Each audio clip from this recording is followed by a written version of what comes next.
For developer Bruce Ratner and a Russian oligarch, New York's top court ruling the state can use eminent domain to force homeowners and businesses to sell their properties to make way for Ratner's $4.9 billion 22-acre Atlantic Yard project. Now, the plan includes a new arena for the New Jersey Nets, who I guess would become the Brooklyn Nets then, office towers, apartment buildings, a whole lot of stuff. But eminent domain is not a popular phrase these days. Think Kelo and Connecticut.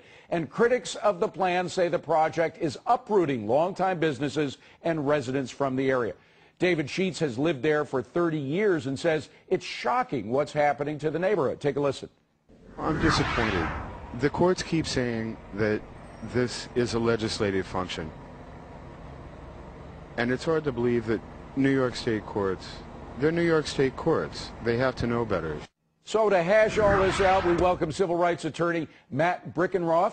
He represents about a dozen residents who are affected by the plans. Corporate attorney Rebecca Rose Woodland and Assemblyman Hakeem Jeffries joining us by phone. Thank you all for being here. Matt, forgive me for screwing up your name. I'm sure I did, as people do mine all the time. Why do residents care so much about this issue? Are they really as attached to their own properties as we saw elsewhere in eminent domain cases? Of course they are. Many of them have lived there for many years. Many of them are grounded in the community.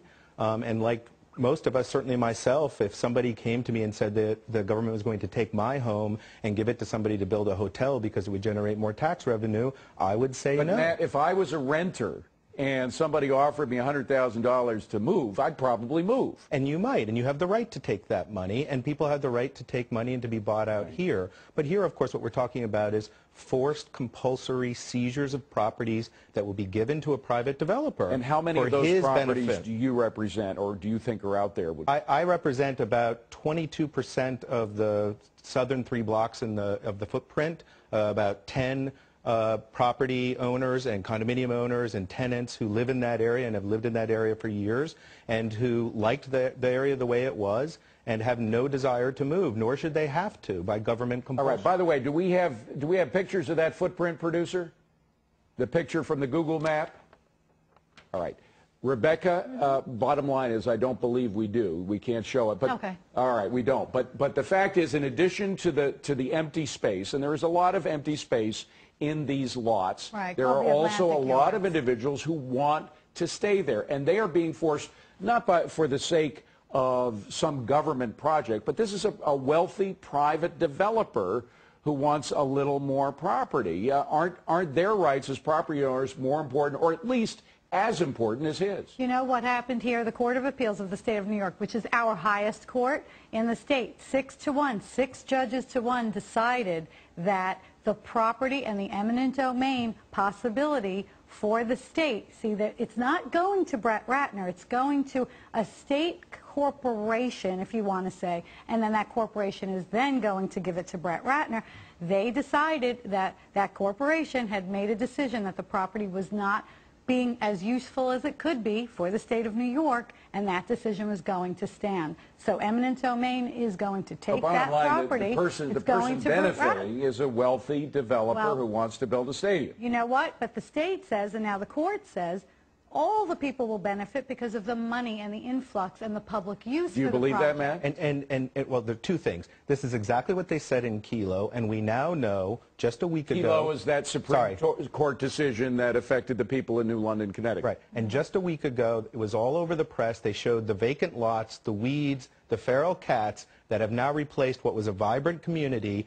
And the reason those properties were taken was to create jobs and economic stimulus for the Pfizer Corporation. Pfizer has announced that they're leaving, and the state officials are sitting there saying, well, it didn't turn out the way we wanted, and that's exactly what we are concerned is going to happen here. Well, yeah, but here, I don't know that Brett Ratner is going to give up. I mean, the Nets are going to come to Brooklyn. Jay-Z's coming to Brooklyn with those Nets, and they're going to build some residential and office towers, too, so that's where the court said... Let's talk to somebody with political skin in the game. Assemblyman Jeffries, what do you think about all this? Well, you know, eminent domain is an extraordinary government power, and it should only really be used in limited circumstances. It should only be used when there's a clear public benefit or absolute public use.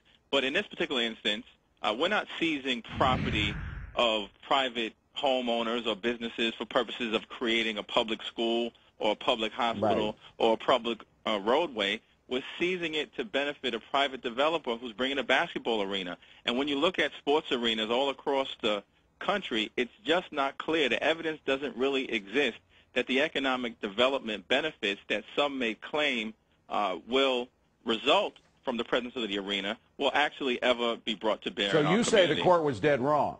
I think the court, unfortunately, was wrong in this decision. You know what? The court says that not only are they bringing the arena, they're bringing residential properties, office space, they're bringing jobs, they're bringing commerce. The court says the public use specifics doesn't have to be just for the entire public use of the property, but public benefit. That's the court's decision based now, on Matt, you have argued a case in front of the Supreme Court of the United States in the past. Will this be taken? This is the Court of Appeals. Will the next step be the U.S. Supreme Court? No, it won't in this case, because we first started in federal court and our federal Fifth Amendment claims have already been adjudicated, and these claims were brought under the New York State Constitution. So is it finished now? Not under the federal Constitution. Our public use claims are finished. They have not yet taken the properties, and we will defend the actual taking of those properties, and we also intend to file How will you defend the actual because taking? of this. This is the problem. What the court said today was that it was ruling based on the record as it existed 3 years ago.